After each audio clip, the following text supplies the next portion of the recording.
leaders, 20 from qualifying, 10 from the qualifying heat races. Ryan Newman, your fast qualifier. Gary Heber will start outside the front row. In the second row, a former champion of this division, Dave Darwin, and Doug Dodaro out of the super modified ranks. There's Tracy Hines and three-time champion Jimmy Sills in row 3. In the fourth row, Russ Gamester and Tony Elliott, the defending USAC sprint car champion. Pat Abel, Brad Knopfsinger occupy row 5. In the sixth row, it's Jay Drake and Derek Davidson. In the seventh row on the inside, there is your defending champion, Jason Leffler. Brian Tyler starts outside. Then it's Kip Beard and Jason McCord in row 8. In the ninth row, Chet Phillip and Bentley Warren. In row 10 on the inside, look at that, Kenny Hamilton, that's Davey's dad, and Robbie Flock.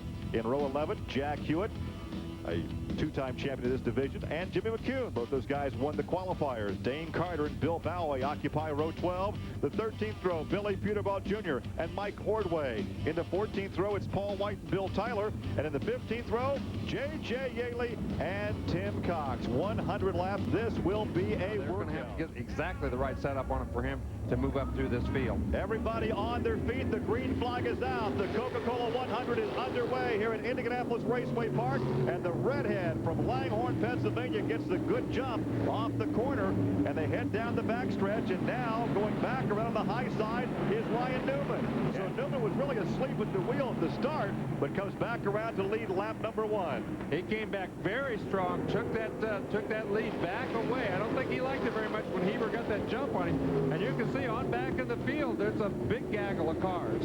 Well, the track record for 100 laps here, 42 minutes, 9 and 5,500 seconds, set back in 91 by Johnny Parsons. Right. Here we're driving with Leffler. That's Jay Drake in the 6th car, the Ralph Powermobile right in front of him.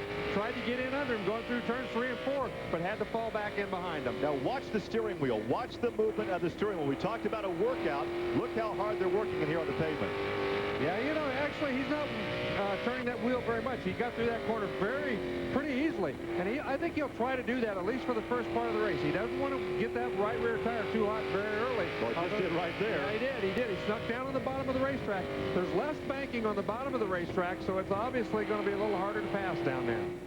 Well, there's a look now at that shot that they put some move on the low side, going along the number 6, and Jay Drake about to lose a position. Yeah, he snuck up by Jay Drake, and now then he's going to start working on Pat Abold in the 28th. That's his teammate. That's exactly right. It is his teammate, so he wants to make sure he doesn't want to run into him, or his car owner won't be very happy. Now, Johnny Vance, the car owner of these two blue cars. Johnny out of Dayton, Ohio, a second-generation car owner. Back to the front, there's that 5-car length advantage between Ryan Newman and Gary Heber. All right, Heber's hanging right in there with him. And you can see that strung out just a little bit up here near the front of the field. They're able. It looks like he's trying to put a move right behind him. Jason Leffler trying to follow in his footsteps. Neither one of them can make the pass. That was the number 40 of Brad Knopfsinger up there. And then the 28. And then the number 2 car. You're right with Jason Leffler, a two-time USAC midget champion. Got very close to the wall that time coming off the corner. Boy, he sure did. He got awfully high. Brad Knopfsinger in that black car leading that pack has been a chief mechanic down in the NASCAR ranks over the last several years. He was a sprint car driver prior to going right in the middle of the corner. Tracy Hines began his career in Newcastle on a little bicycle, a BMX bicycle. Went to quarter midgets before going to full-size midgets. Kind of watched his older brother, Ted Hines, win 3 speedrome midget championships. Of course, the son of Jim Hines, who was pretty proficient himself in midgets and sprint cars. That's certainly a racing family. Yeah, Pat Abel in that blue car now, he's put himself into contention. And it looks like Tracy Hines is sitting back there just waiting for a couple laps. I think he's got that tire a little bit hot trying to go around Heber, so he's going to wait. If Heber keeps pushing the front end as badly as he is, that right front is going to go completely away before long. I don't think he can keep that thing underneath him for another 50 or 60 laps. Tracy Hines working on him, though. It gave the 22 car of Abel a chance to get closer. Exactly, and Abel is all over both of them right now. And you can see Hines, he's a little bit loose. He's got the right rear a little bit hot, and so now he wants to run that thing straight and just stay there for a couple laps until he gets that tire back under it. This car, the 37 team, has won. In fact, that car won at DuPont a few years ago with Stevie Reeves on board. And now moved to the inside in turn 3. He may have the pass made. No, he doesn't have enough room. See right there, Abel, he's right behind both these guys wondering where the heck to go. But now then it looks like Tracy Hines might have that pass made because he's got the groove taken away from Heber. Heber can't make that dive down along the bottom. See how far left he had a wheels turn? He's got a really bad push in that car. Now watch Tracy Hines pull away, because sometimes battling for a position, the car in front can be holding up the car in back, which I think was the case. You're going to watch Tracy Hines pull away. And Avon goes awry, so there is your second and your third and your fourth position card. But a big gap over a straightaway advantage for your leader, Ryan Newman. The third place car, Pat Abel, Gary Heber, and Tony Elliott rounding out the top five as you ride with Jason Leffler. To take a look at the leader, the youngster who is a junior, just finished his junior year at Purdue University in West Lafayette, Indiana, majoring in engineering. Yeah, and he's going to have a degree to go along with his racing degree.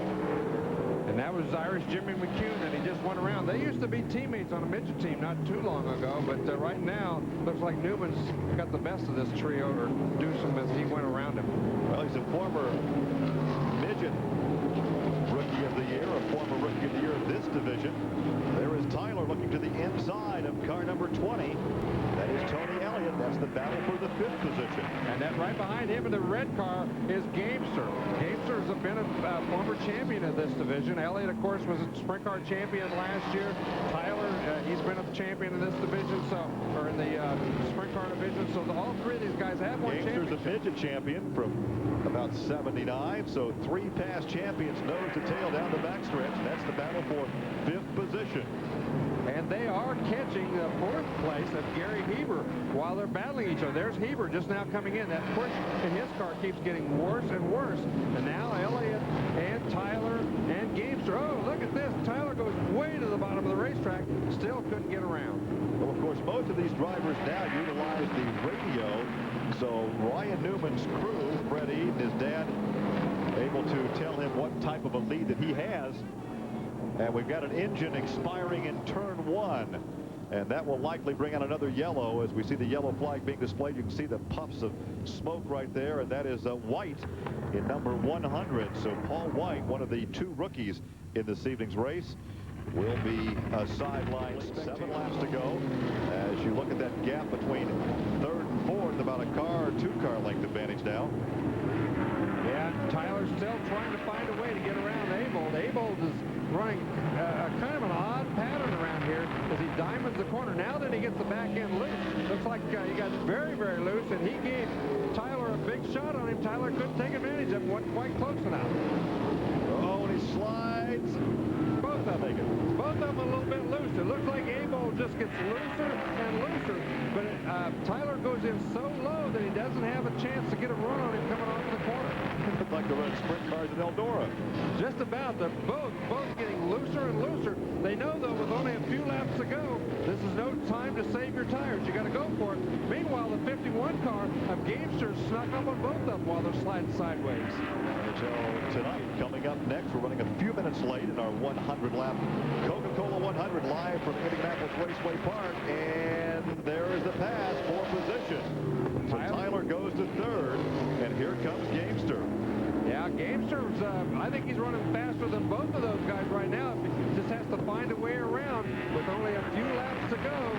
He could stand a chance to get back up, clear up the third spot. But we're watching the best action on the racetrack right now, because up in front, Ryan Newman has almost a half-turn advantage over Tracy Hines, and Newman about to record his first ever win in the Coors Light Silver Bullet Series. And this will give him the points lead going into next Friday night's. There's his mom. There's Diane, his mom, watching. His sister Jamie is down there as well. His dad Greg, the crew chief, for his racing effort. With 2 laps to go, the white flag out the next time by.